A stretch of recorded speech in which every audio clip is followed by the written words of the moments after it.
Hey everyone, I hope that you are having a good day so far. In today's episode, we are going to be looking at issue number 2 of Star Wars Darth Maul, Son of Dathomir. If you haven't checked out my video on the first issue, make sure you check the link in the description before watching this video. Issue number 2 starts with Maul's escape. As they're escaping, Maul is meditating and seeking guidance from Mother Talzin. And Mother Talzin appears to him, and well, she is wise. She's actually a step ahead of the Sith Lords. She knows what their plan is. She's not oblivious to how Sidious works. She tells Maul that this is what the Sith Lords are planning, and we're not going to play into that plan. Instead, I want you to go to Ord Mantell.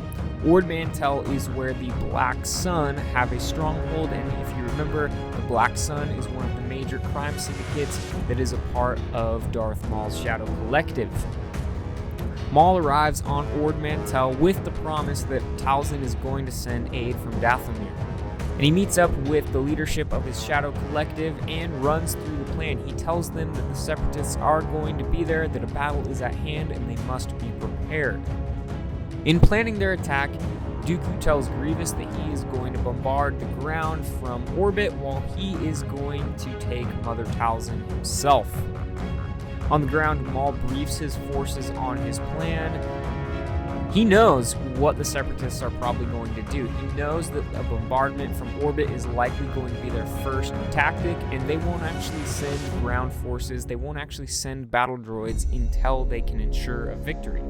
Maul decides they're going to play into that.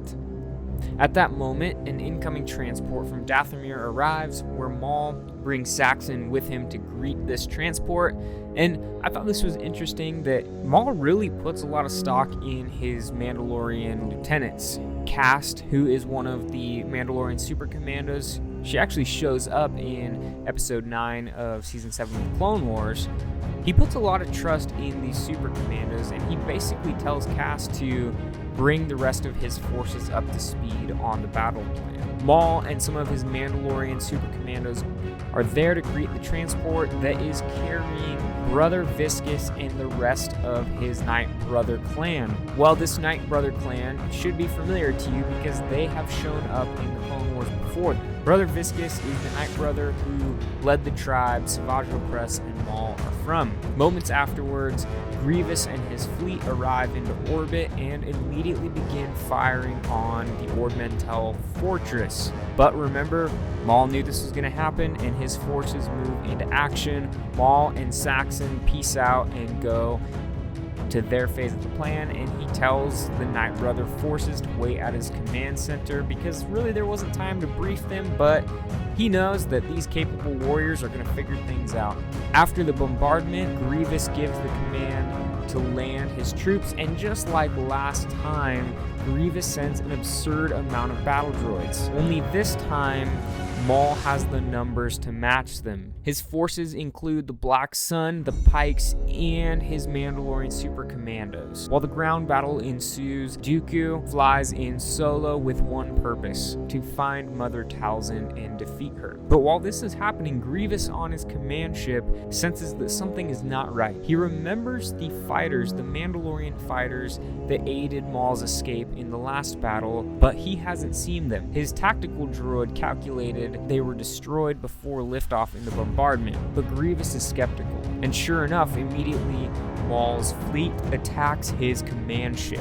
And as Dooku is hot on the trail of Maul, the Night Brothers attack and defeat his Magna Guards quickly, while the ground forces of the Black Sun, Pikes, and Super Commandos continue to engage the battle droids. Things aren't looking great for them. Numbers still seem to be the bane of their existence there. Things are still going according to Maul's plan. The battle happening above the planet is going well. Maul's forces are cutting through Grievous's fleet, and eventually they're able to attach and cut through and get to Grievous's bridge. The Night Brothers are facing Dooku, who, despite all the capabilities of the Night Brother warriors, they are still outmatched by a Sith Lord. Dooku quickly dispatches most of them, and Brother Viscus engages Dooku solo. Maul eliminates all of the droids on Grievous's command bridge. Who would have thought we'd see a scene in Star Wars where Maul is tackling Grievous and then holding the Darksaber to his throat, telling him to deactivate all the battle droids. Never would have thought that. And well, just as hope seems lost on the ground for Maul's forces, they are surrounded, but in a scene that reminds me of The Phantom Menace, all of the battle droids become deactivated, and well, instead of a bunch of Gungans kicking battle droids over, it is crime syndicate leaders, Mandalorian warriors, and just a whole lot of intimidating guys kicking down battle droids. As Dooku is about to finish off Brother Viscus, Maul's ground forces come in and capture him. This issue has the opposite ending of the previous issue for Maul. Rather than being on the run, Maul is now the one who is making contact with Mother Talzin, and she is assuring him that things are going according to plan. Maul has Dooku and Grievous captured, and, well, next is Sidious. So we'll have to find out what happens in issue number 3 of Darth Maul, Son of Dathomir. Thanks for watching, and if you enjoyed this video, leave a like and make sure you subscribe for more Star Wars content.